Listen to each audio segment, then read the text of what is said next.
Are you looking to grow revenues, increase profitability, or obtain financing? If so, you came to the right place. Running a business is all about leadership. How do you become a better leader? Learn from the successful entrepreneurs and business owners how to lead your organization more effectively. That's why we created Leadership Live at 8:05, Talking Small Business, to help you succeed with your host, Andrew Frazier, Business Growth Pro and CFO and founder of the Small Business Pro University. Every Tuesday evening at 8 p.m. Eastern, we're joined by experienced entrepreneurs and business owners who share their secrets to success via live stream. Also, every Friday morning, we release a new podcast episode. Either way, you will learn about developing your business leadership skills from our roster of highly performing guest experts. Leadership Live is one of the many valuable resources provided through the Small Business Pro University, empowering business owners to learn, profit, and grow. Find out more at sbprou.com.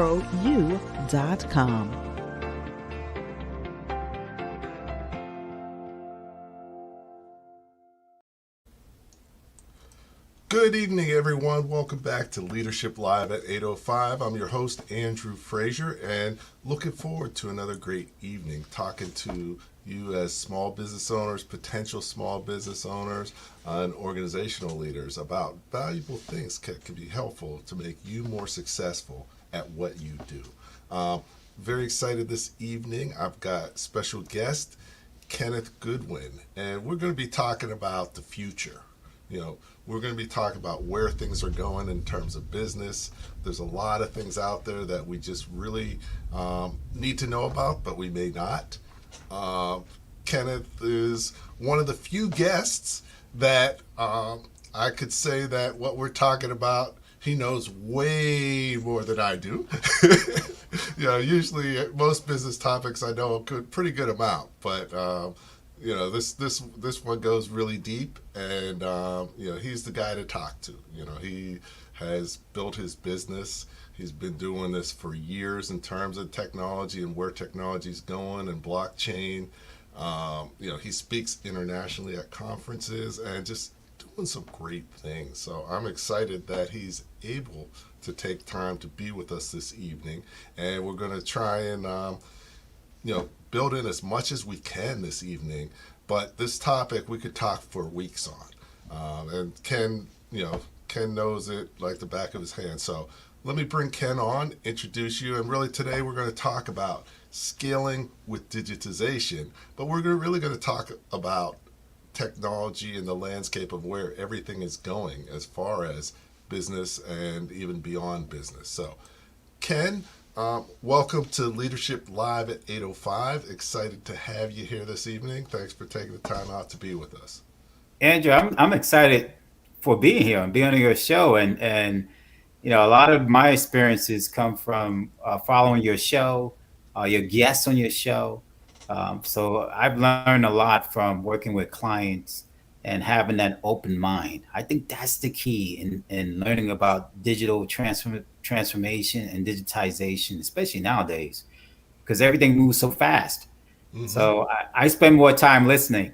Okay, no, that's what it's all about. And, there's a lot going on.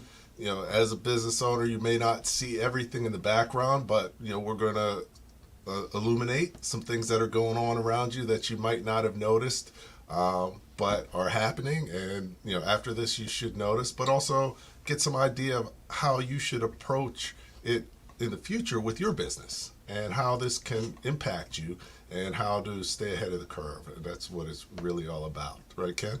That's absolutely right. And just to add a little caveat, COVID-19, Andrew, has really spurred this digital transformation that you hear frequently.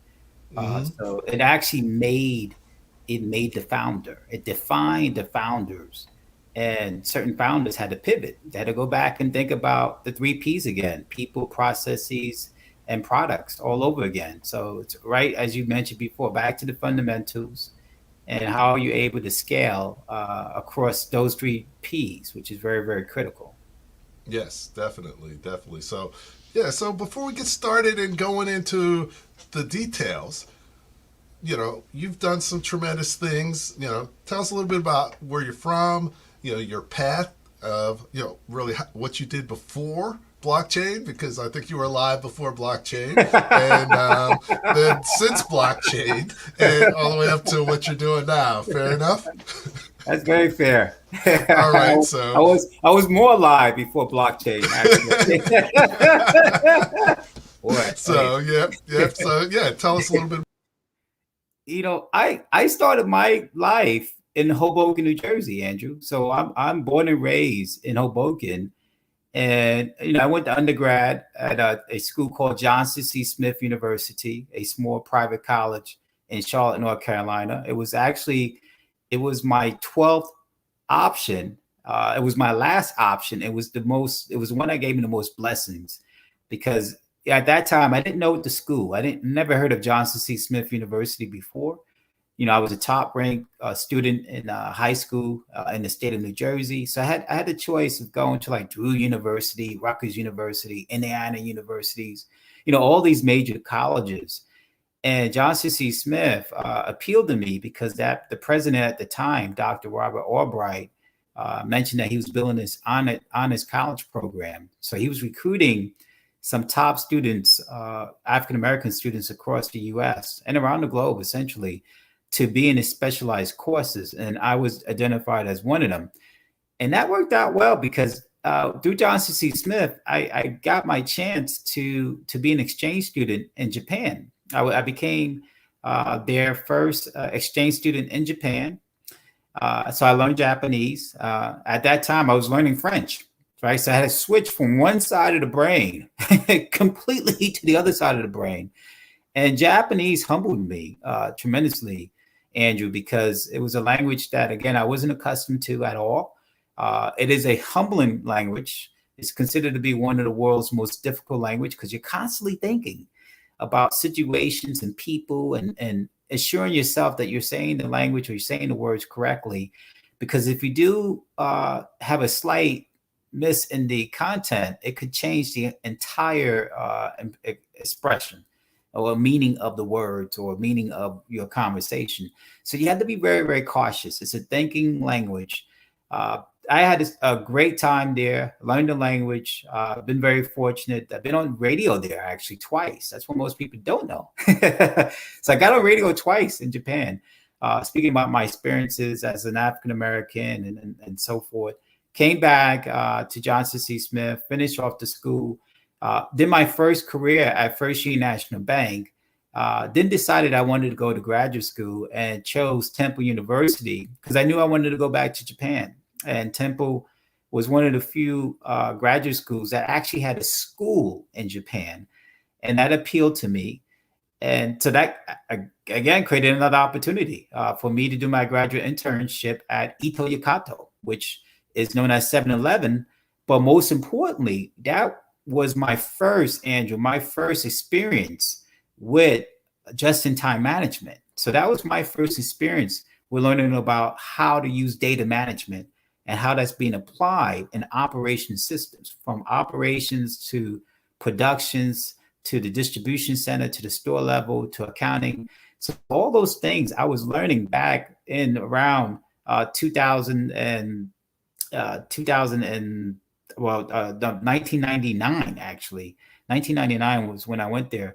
So it was intriguing to me because we learned about Deming, Drous, and Drucker and total quality management. The Japanese were actually doing it. And I said, holy crap, this really works. They're far more advanced than we are. So I finished off my graduate school, spent some time at the Federal Reserve Bank of New York, was a part of a team called the Term Asset-Backed Liquidity Facility Team that was responsible for, as you know, the market collapse in 2007, 2008 with asset-backed securities. I was on that team to kind of help out smooth the marketplace. Prior to that, I actually was a Mike Mansfield Fellow, the first and only Mike Mansfield Fellow of the Federal Reserve System. So I spent some time at the Bank of Japan, the Tokyo Stock Exchange, the Japanese Diet, working on some very high-level projects. And these were actually technically driven projects, dealing with the post-reform system on the trading floor. I was the first foreigner to trade at Japanese government bonds, which is also looking at Japanese, but also writing the reports. So it was a great experience. Left the Fed, went into industry, did some work at RBS, HSBC, Grant Thornton, then created Genesis. Genesis has been around for about 6.5 years. Our first opportunities was in foreign direct investment. So it dealt with working with small and medium-sized firms that had a sound revenue base, anywhere between 3 to 5 million. We were going to help them working with the government service entities like JETRO, like the Hong Kong Trade Development Council, and bringing them overseas to help them segment marketplaces, because those respective countries, they wanted, more business. They want more business revenue, more business activity. And we were the facilitators for that. What happened was one of my artificial intelligence clients said, you need to go to this blockchain event. And I went there and I said, what is blockchain? I knew about it from being in Japan. I heard about Bitcoin, but I kind of stayed away from that. And then I finally went to that event, and it was like that aha moment. It was like, wow, okay. It's like that Michael Jackson Thriller moment. And I said, this kind of technology is going to shape the way the future is going to operate if it's applied correctly. So I focused mainly on the application of the technology. And I was aware of Bitcoin and eventually aware of Ethereum, but I really, really concentrated on the application, because to me, that was more intriguing for me. So I spent a lot of time speaking engagements around the world, as you mentioned. I did the first Women Leaders in Blockchain, the first Urban Leaders in Blockchain, and the first Global Local FinTech AI Blockchain events. So I curated those events as a way to give back to the community. I saw within the space, that blockchain FinTech space, that we didn't have enough diversity and equity inclusion. So I took it upon myself, after speaking to several colleagues, in terms of how do you give an impact to what's going on in industry now. Currently, we are in the process of raising for a 144 Trailblazer Fund. It will be the first security token offering digital venture fund. So it's fully automated, using a security token offering to do the raise. And that's quite unique compared to the other funds that are out there. I think there's 4 out there already, but I don't think there's as automated as this will be. So we're in a process of raising anywhere between 75 to about 100 million for the fund. And that's going to be eventually on the private side. And then on the public side, there'll be a float of the token. Hopefully that float will have a capital marketization of anywhere between 600 million to about 1.2 billion. So everything is encoded, as you probably see with the fund. But we're excited about it, Andrew. We have about 20 to 24 firms already that we call digitally transformed firms. These are firms that are using artificial intelligence, blockchain, AI, which is artificial intelligence, machine learning, deep learning, specification management. So they're using all these different types of technology to really build up their revenue streams. So I'm excited about the opportunity. I'm learning every day. That's why I said I'm constantly learning. You got to have an open mind in this space. If you don't have an open mind in this space, you will be living in the 2000s, okay. Early 2000s, or in the 1990s. So you're literally working on and building the future, which is exciting. And I didn't really fully have an understanding of your background, but that's great that you spent time in Japan. I didn't realize that you caused the 2007 crisis with the asset-backed securities. I thought it was somebody else. I thought it was Lehman. well, we were there to help to close that gap, and okay. I'm glad that we were not as transparent, because if we were, I'm not sure if we even had a system. Those numbers, those leverage ratios were not that good during that time. You're looking at anywhere between 30 to 40 or 50% leverage ratio. So, that's a tea beer conversation, Andrew. Right. We'll take that back somewhere else. But today we're going to focus on the future. We're going to focus on how to scale your business with digitization. Ken's going to share some valuable information about that. But before we do that, just want to introduce As you may know, the Small Business Pro University, this show is produced through it, as well as a lot of great courses. So just want to give you a quick introduction to that, and then we'll be back with Ken, and we're going to be talking about how you can scale your business with digitization. Do you own your business, or does it own you? Is your business growing, and are you making enough money? As a business owner, there are so many things you need to know to become more successful. Hello, my name is Andrew Frazier, the Business Growth Pro and CFO. I created the Small Business Pro University for you. Small Business Pro University has self-paced, dynamic, multimedia learning experiences created by more than 20 instructors who are business owners just like you. Small Business Pro University will empower you to become a masterpreneur by learning the secrets to creating a successful enterprise, to go from working in your business to working on your business. Take advantage of our strategic coaching program, or just simply choose the courses that you need at www.sbprou.com. We will empower you to thrive and not just survive, and make more money in any business environment. We're back at Leadership Live at 8:05 Talking Small Business. This is your host, Andrew Frazier. I'm here with Ken Goodwin, and we're talking about scaling with digitization. We're going to cover an awful lot today, and it's just given what we're the topic and everything else. So definitely, we still invite you to ask questions. If there's something you want to ask Ken about, this is your time to do that. Also, if you like it or if you have comments, feel free to throw them in the chat.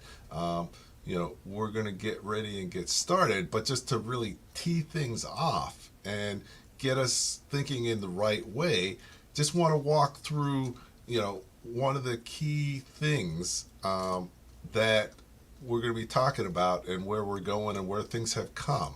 And really, it's to talk about digitization, digitalization, and digital transformation. So Ken's going to talk more about these, but the past is the digitization, really turning things that we have already into digital copies.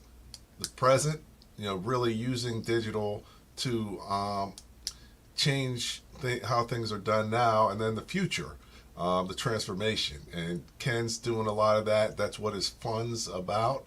And that was a very basic explanation, but we're going to have Ken. You want to start from there, and then we'll move forward into some other topics and talk more about how the transformation works. I like that scream. I actually want to see it again, Andrew, because it starts off with digitization, right? Which is basically, when I look at the screen, I think of the phone and how we had the analog and voice over IP. That was key back then, and that was around, I think, the 70s and 80s. A period of time. But with the audience, here's the biggest lesson that I learned about digitization, both past, present, and future. It all based on data. Data. Some people say data, I say data. But data is gold. Data is the most important element of all of this. Without the proper data, without the reception of that data, the analysis of that data, the use of that data, none of this will ever occur. So it's all about data. And you'll find that in any technology, any advancement from artificial intelligence to machine learning, deep learning, third wave AI, to natural language processing, to blockchain, distributed ledger technology, from specification management, from logistics intelligence. It all starts with data. That is the key. And so what Andrew had put up recently, that passed. Again, it was still data, but it was data that was being used voice over IP. And that was one of the ways that data was being used or transformed. And now in the present state, which is very unique, present state tends to be a lot with applications. So what you're finding is that data is being transformed over many applications and algorithms. And now in the future state, and then let me get back to the present state just for a moment with digitalization. Digitalization what has spurred that has really been the point of a bit of COVID-19, pre-COVID-19, and then post-COVID-19. Pre-COVID-19, we were gradually moving into digital transformation. COVID-19 spurred it up faster, and partly it's because of some of the challenges and gaps that we saw in supply chain, in our medical supply chain system, our healthcare system, our education system. So there were some gaps in a lot of areas. We saw that in PPP and PPE, all the things that we wanted to receive from the government. We saw all these gaps. Again, what it did do, it allowed us to go back into our ecosystems again. And those ecosystems starts off with the 3 Ps that I mentioned previously: people, processes, and product. And that's how you would build your actual infrastructure. With people, you're going to use kind of a behavior approach or behavioral design, which you can build around that in terms of how you build your data systems around people. The processes is process design or operational design. So you would be able to look at different types of applications that's happening in your organization and being able to close that gap. And that's very important because sometimes we have all these different applications running at once. They may not be what they call interoperable. They may not be communicating with each other. And that could be a big problem in itself. And then the product side, product design, is what you're kind of seeing in the future. How can we take that process and create new products? And those products usually require an enhancement of that technology, that use of data. And that's artificial intelligence, machine learning. I like to go scale up a bit and use what they call third wave AI, which requires that each and every individual, each and every subject matter becomes a centralized database. So essentially what it does, it acts like a brain. It's very cognitive. It constantly probes you and asks you questions. But the key difference is that it stores that data. It stores it. So it creates a history and it uses predictive modeling to create the next scene. And so you'll find that a lot that's being done with logistics intelligence.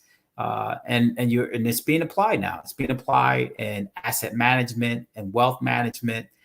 When you make calls, let's say if you make a call to one of these like Fidelity, you don't find an individual anymore. What you have somebody that hears your voice and they're constantly asking you questions. And if you had an account already, they have your history. So they kind of have an idea of your profile. And that kind of AI is really where we're going towards now in the future. So the key there is data. Data is very, very important. It's gold. The most important thing about data is that, the big question that we have around the globe is who owns that data? Who owns that intellectual property? That's going to be the big challenge nowadays. But if you're able to understand that as the basic fundamentals, then you're going to understand what's happening in this digital transformation.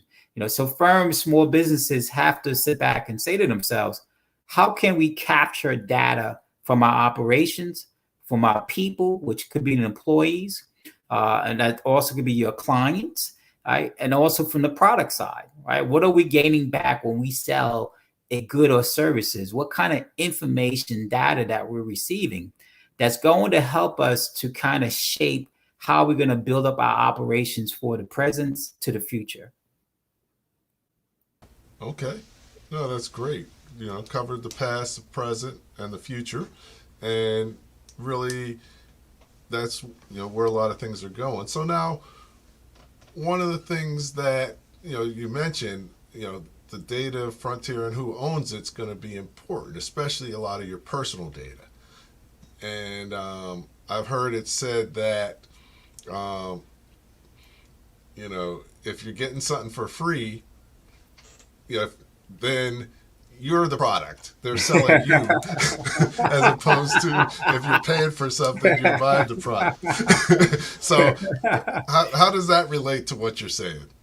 Here's the golden rule that I've learned, actually. I moderated an event at Chang Kong Graduate School of Business many years ago, Andrew. And the Chang Kong Graduate School of Business is financially supported by Jack Ma.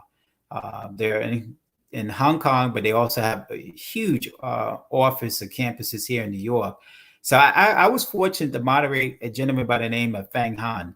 And Professor Feng Han wrote the book on data is gold.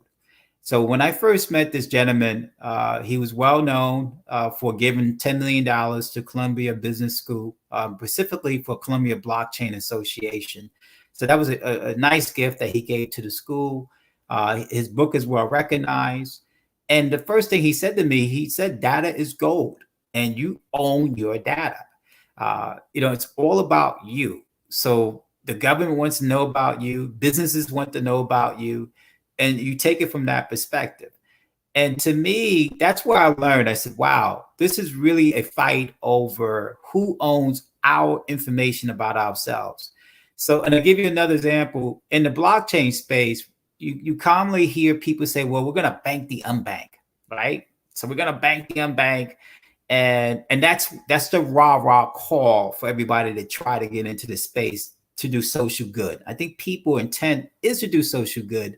But when they say they want to do bank the unbanked, they fail to realize that it was never about banking the unbanked. It was all about information. So to give you an example, in order for you to open up a bank account, you have to have the proper data. You have to have the proper ID. You have to have ID that's verified. And that ID could be your birth certificate, your social security card, but it's something that identifies you, your information. And if you take that basics and you roll across any vertical, you find that is the most difficult challenge in lending. That's the most difficult challenge in deposits. That's the most difficult challenge in business. Small businesses have to be able to capture what their clients are doing, who their clients are, right? You got to be able to tell your story and capture that. You got to be able to capture your distributors. You got to be able to capture third-party vendors. So it still rolls back into going back and capturing that data. That's really, really important. The minute you do that, then you're able to, you're able to build up your procedures and your processes and so forth. But I take it back that data is gold. The argument is, to answer your question there, Andrew, who owns it? The Europeans. I think GDPR states that it defaults back to you. And you have to, your responsibility is that you track your information and you give the green light as to whether or not who uses that information. I think California is kind of following that rule itself. I got a sense that it's going to default back to people. There's going to be two challenges here. You're going to have the government that's going to want more information from you, but then at the same time, people are going to say, well, this is our information. We have technology. Therefore, we're able to control our own information. So it's a hard call there, quite honestly, but I think it's a very legitimate conversation to be having. Excellent. So yeah, no, definitely, that's an important piece. So now, what we're talking about is the future, and this is changing the future for many people. And I know you had a pyramid graph that if you want me to put up, if you could explain that, I think that gives some perspective on really what this technology is doing. Yes. That is this is a very important graph here in terms of the process of how data is being transformed to products. So you have the beginning of this is data proliferation, which is really the subset in terms of trying to abstracting that information. So that is the crux in terms of getting information from your sources. You have to find the sources to get that information. Then you have to verify. So you got to identify, you have to verify, you have to measure, monitor, and report. And that's all a part of that data proliferation. If that information is not done correctly in particular buckets or subsets, then you have a skew that could be done. There's a skewing mechanism, meaning that there may be some issues going forward. The platformization of that is the whole process of taking that data and making applications or dApps out of that. So how do we take that information and we ease the process?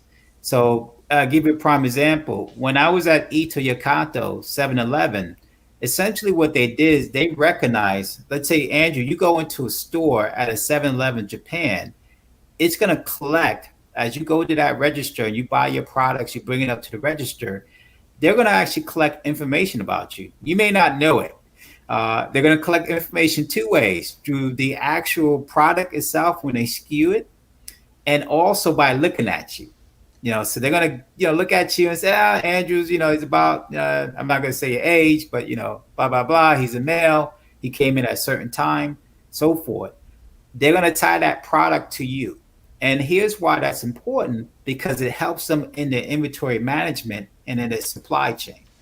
And so what they started to do was taking that data, and if you can bring that back again, Andrew, just for a moment, that screen, uh, they platformization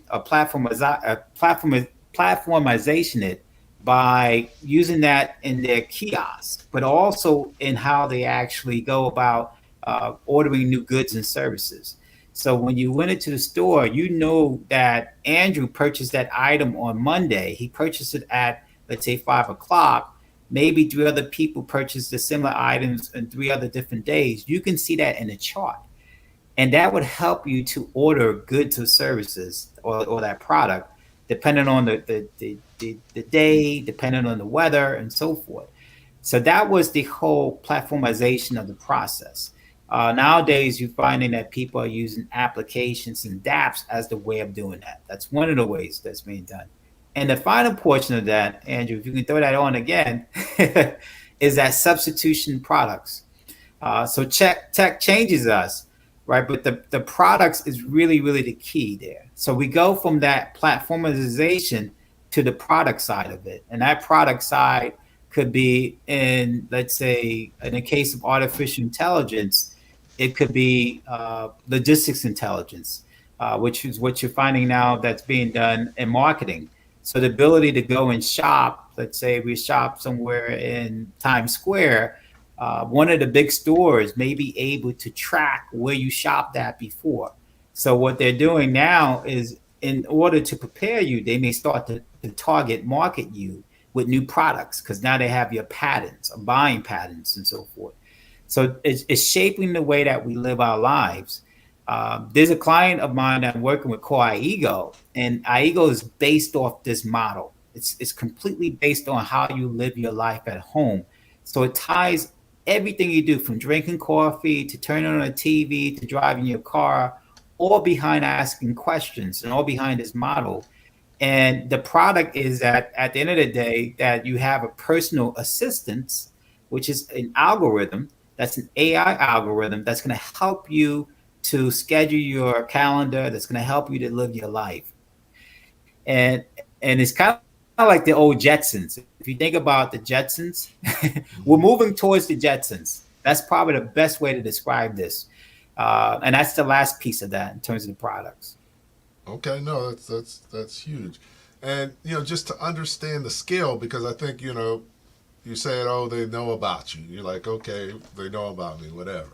But they've got millions and billions of data points because of the way the speed of technology. So they're not just taking a few people; they're taking it across so many different people. So they can really predict things in a way that you could never predict before, and that's where it becomes the valuable. The data becomes extremely valuable. Correct? It exactly, Andrew. But it also creates a problem too. I know in human resources, there's the challenges with discrimination. Sometimes we rely too much on the models, and the models are inherently discriminatory, because it depends on the parameters that's provided. So the models are only good as the actual engineers. And that's been a problem in this space. I think there's some improvement that's going to be done. It has been done. But as you hit on a nail, you can kind of bucket a group of people and classify them in one particular category. And that's not necessarily who they are. It's not necessarily their buying patterns and their livelihoods. And that's an issue. Now, artificial intelligence, third wave AI, actually solves that to a certain degree. Third wave AI probes. So basically, what it does, it says, well, Andrew, you are a data source. It doesn't care whether you are green, black, orange, or red. It cares more about your data. You are the wheel, and everything around you is a spoke. And the goal of that is to attract you as the wheel, but also to start asking questions about your spokes. So it starts to get into your livelihood, your ecosystems, your connections. So, it looks into your phone, and those are the things that it's doing. It's really figuring you out, and it's probing you questions. What book did you read? What's your favorite book? When did you read it? And so the ultimate goal is that it's sucking your information out of you, and it's creating this is using predictive modeling, but it's creating a new environment as to how you should live. So now it starts to become not just cognitive, but it also gives you feedback. And that could be a problem in itself because it's ethical issues. Because there's a point where that data or where that cognitive brain becomes very aggressive, very aggressive. And so there's got to be a way where individuals are trying to slow it down. Now that's an actual real case. I believe Facebook had some issues with this before. They had to reach out to Singularity because their algorithm started to create its own application and started to train the engineer. That's how much information that was taken in, and it was just recreating its own environment. And so these things happen. We don't hear it a lot. I'm not trying to scare the audience, but it happens. It happens a lot more frequently than a lot of companies let know. Because if the companies were to let these things know, then I'm almost certain that people would be less inclined to buy their products. Okay. So I mean, that sounds a little bbit like Terminator or War Games, where they became self-aware. So definitely we want to be careful of that. But one thing that you talked about really brings me back to something I do with a lot of my clients, and it's really the first level is creating key KPIs or key performance indicators, and really using data within your business to run it better. And this just takes it to the next level of having more and more and more data to do that, and also have the data analyze the data so that it can make decisions based on the data. But having information and knowledge and understanding about how your business works is key. So even starting, you may not have data on everything, but you need to start collecting data within your business, and you got to figure out what the key data is so that you can use it. And technology can enable that a lot. I mean, I think that's what a lot of the businesses are doing. That's where things are going. As a small business, you can't afford to have so much, but what are some of the things that you can do as a small business to take advantage of data and get access to more and more data? Well, you hit it right on the nose, Andrew. I mean, the fact that you are working with your clients and creating KPIs, I mean, it flows right back to that chart. That chart actually speaks exactly what you said. You started off by getting matrix and getting information from the client base, and not just the client in itself, but from all partners, all constituencies. So for all the stakeholders, and when we say stakeholders, and Andrew, I'm sure you say this frequently to your clients, it's the customers, it's the third party vendors, it's the distributors, it's the wholesalers, it's your employees, government agencies, if you're doing business with governments. So everybody, you have to find a way to extract information from everyone. And then that platformatization is the actual changing that data, right, to an application or app. So let's say, I'll give you an example. One of my clients, it's called GeoCloud. I'm going to give a shout out to them. They actually use logistics intelligence to help firms with marketing. So they take a lot of information, buying patterns.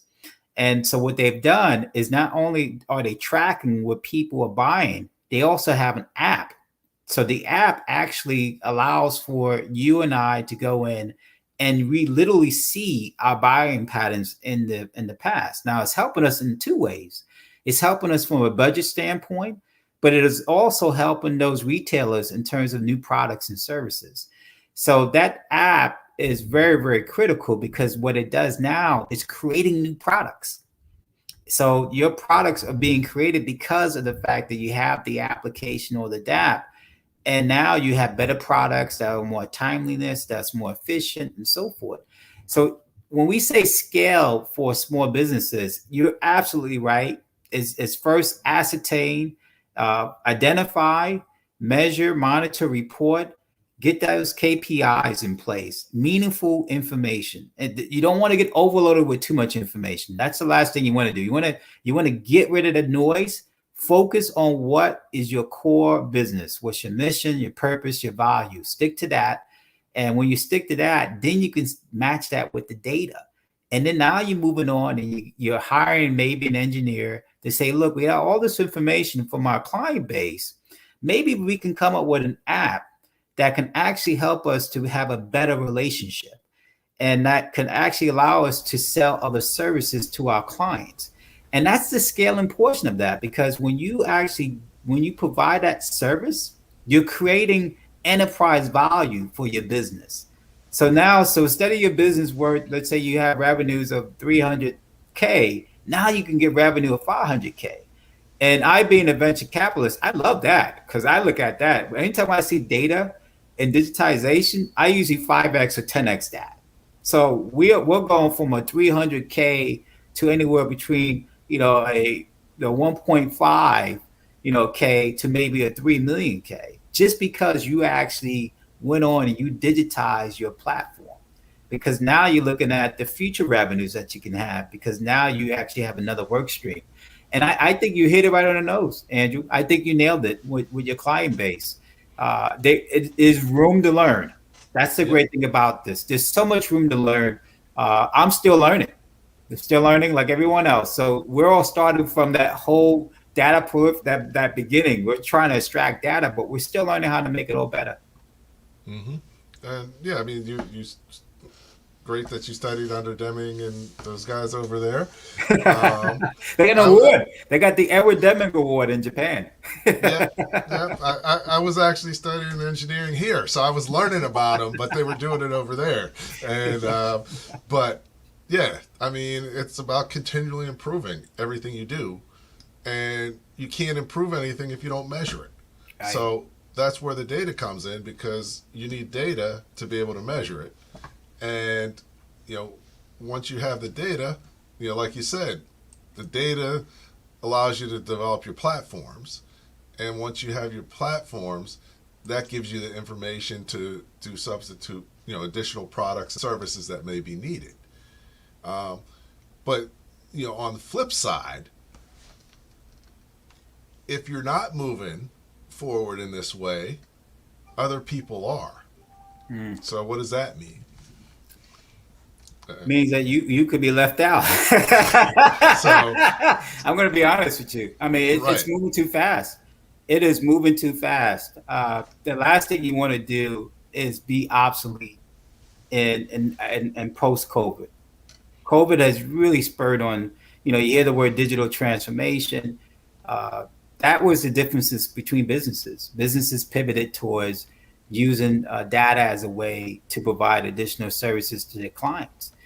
And those businesses that have done well, that have done that, actually done very, very well. And I give you a prime example. I have a client that's called Nobi. Nobi means grow knowledge into being. And she started off mainly as a digital library. So she was just collecting information from different books, and she was digitizing that. And then she realized, she said, hey, you know what? The schools are shut down, and there's a need for kids to receive this via the app, because she was asking questions. It goes right back to what you were saying, Andrew. She got the KPIs from a school system basically saying that we need these subject matters or these subjects to be on the application, because we want our students to continue to learn because they are at home. But most importantly, What she did that was very unique. She gamified that. So when we say gamified, meaning that she was able to track and trace when those students were actually studying, and they would get kind of awards and things of that nature. So it encouraged them to read and so forth.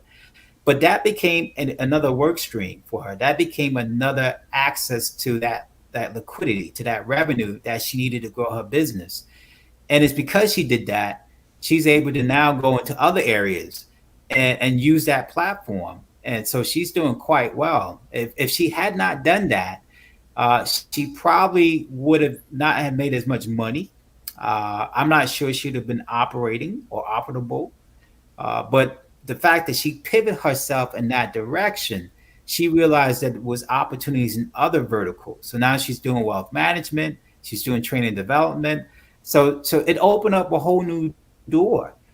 And I think that's where we have to be very aware here with our clients, especially in the US. Asia got it. I mean, I've lived in Japan and done a lot of work in Hong Kong and Korea and China. They really picked it up really, really fast. And they use that for their supply chain. So they've already digitized their supply chain, their education system, their medical system, their transportation system. That's another prime example. If you ride the subway to New York, you don't necessarily have to use a ticket. You can use an app that actually stores your information. It's important for government to know this because government can use that data, not just to see your buying patterns, but also see the patterns of the actual riders, because it allows for government to make a decision as to how much police officers that we need to have, depending on how many people are riding the subways. So all is what they call smart cities. So all these things come together, but we don't get to that point, Andrew, unless we take that initial step. Mm-hmm. So it all starts with gathering. So now, we've covered a lot of stuff, and there's so much more that we can cover. But we just started. I know we just started, but like I say every time, an hour goes really fast when you talk about something interesting, and especially in business. So we're going to continue this. But what I want to do is, many of you may know that I do. I've done the Power Breakfast events for many years, and we've taken a break, but now post-COVID, we're looking to have our first one in the fall once again, so really looking forward to doing that. And for those of you who don't know what the Power Breakfast is, I'll show you a quick video, and then we'll come back and wrap things up with Ken. He's going to give you a few key things that you should take with you and you can put to work immediately within your business in terms of preparing you for the future. So here's a little bit about the Power Breakfast, and we'll go from there.